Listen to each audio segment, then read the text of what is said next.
When the light comes in. This is a 5-part novel. Please look in our channel for other parts.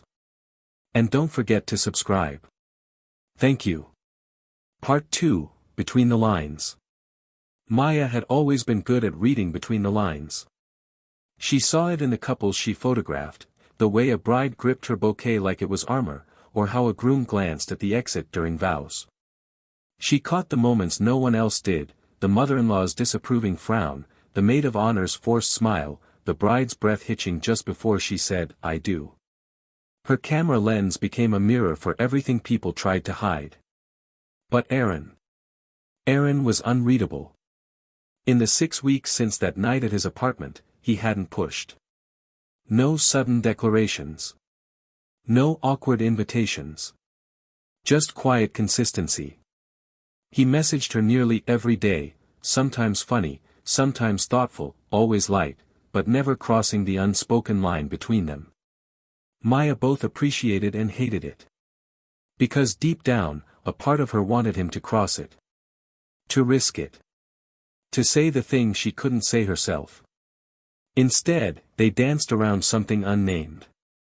And Maya, who spent her life catching fleeting moments, found herself terrified of this one lasting. It was a Thursday when everything started to shift. She was shooting a small courthouse wedding, just 10 people, a rainy afternoon, no frills. The couple was older, probably mid-50s. Second marriage for both. The bride wore a simple navy dress, the groom a charcoal suit with no tie. What struck Maya most was how quietly in love they were. They didn't try too hard. They weren't performative. He held her umbrella, and she laughed at his bad jokes. At one point, when Maya asked them to look at each other instead of the camera, they didn't just smile, they relaxed, like home wasn't a place but a person. After the shoot, as Maya packed up, the groom pulled her aside. "You know," he said, "I've done this before. The first time, I thought love was supposed to be big. Dramatic.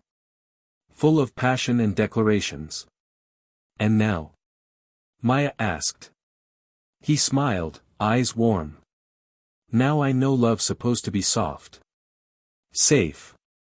It's the quiet that stays after the fire goes out." That night, Maya couldn't stop thinking about Aaron.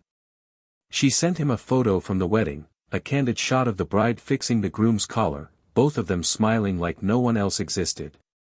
Aaron responded almost instantly. "Aaron, that's beautiful. They look easy." Maya, they were.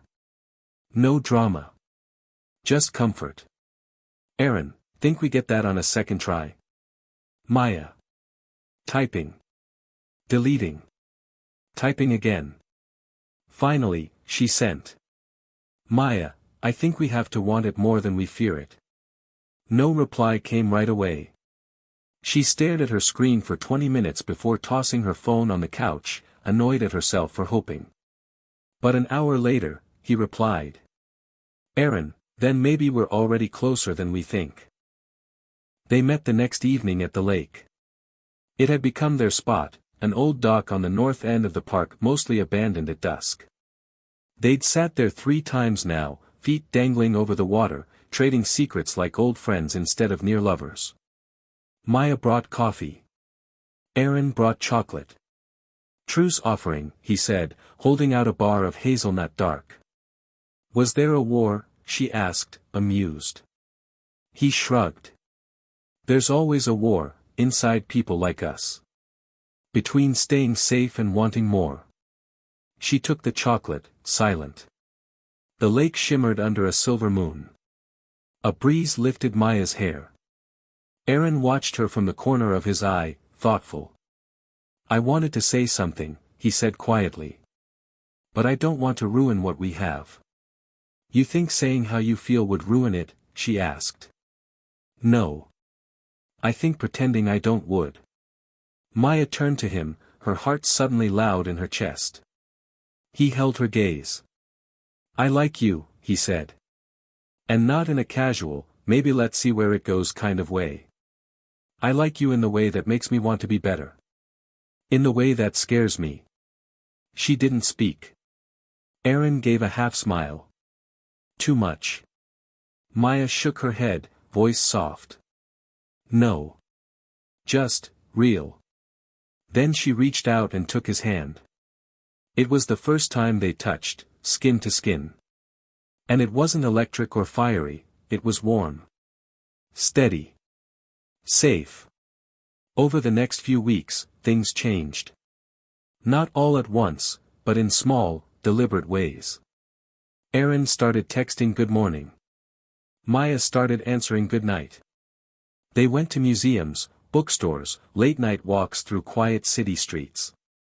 He kissed her for the first time outside a food truck, laughter still on their lips from a shared joke about overpriced tacos. Maya told him about her father, who left when she was 10. How she grew up believing people always left. Erin told her about his ex-wife, how they stopped talking long before they stopped loving. How silence became their language. We promised forever, he said once. But we stopped showing up for each other halfway through. Maya said nothing, just curled into him on the couch, fingers lightly tracing his palm. They were both learning how to stay. Then came the day Maya got the call. Her mother had fallen. Broken hip. Surgery scheduled.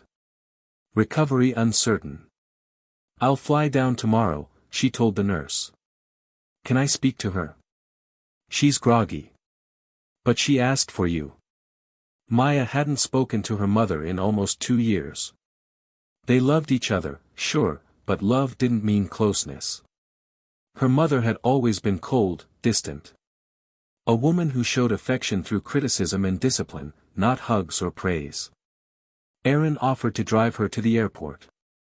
You don't have to, she said. I want to, he replied. The drive was quiet. At the gate, Maya turned to him, anxiety tightening her shoulders. I don't know what I'm walking into, she admitted. I don't know how to forgive her for everything she wasn't. Erin touched her face gently. Then don't forgive her for that. Forgive her for being someone who didn't know how to love the way you needed.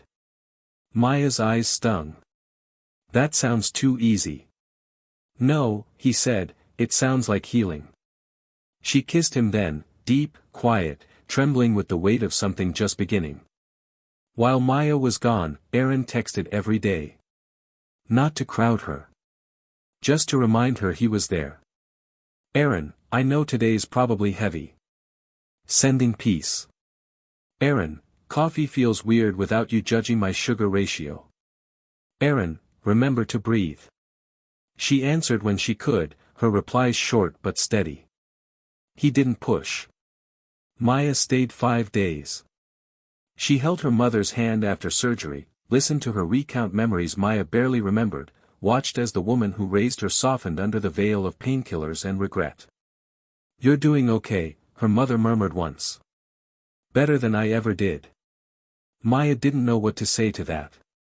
But for the first time, she didn't feel angry. Just sad, for both of them. When she came home, Erin was waiting on her doorstep, holding a grocery bag and a tentative smile. I didn't know what you'd want, he said. So I brought options. Chocolate. Wine. Tea. All 3. Maya stared at him for a long moment. Then she stepped forward, wrapped her arms around him, and whispered, I missed you.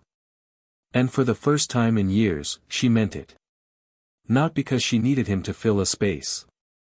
But because somehow, in all the quiet spaces between their words, he had become someone who made her feel safe enough to be whole. Please click on the playlist for the rest of this novel. Thank you.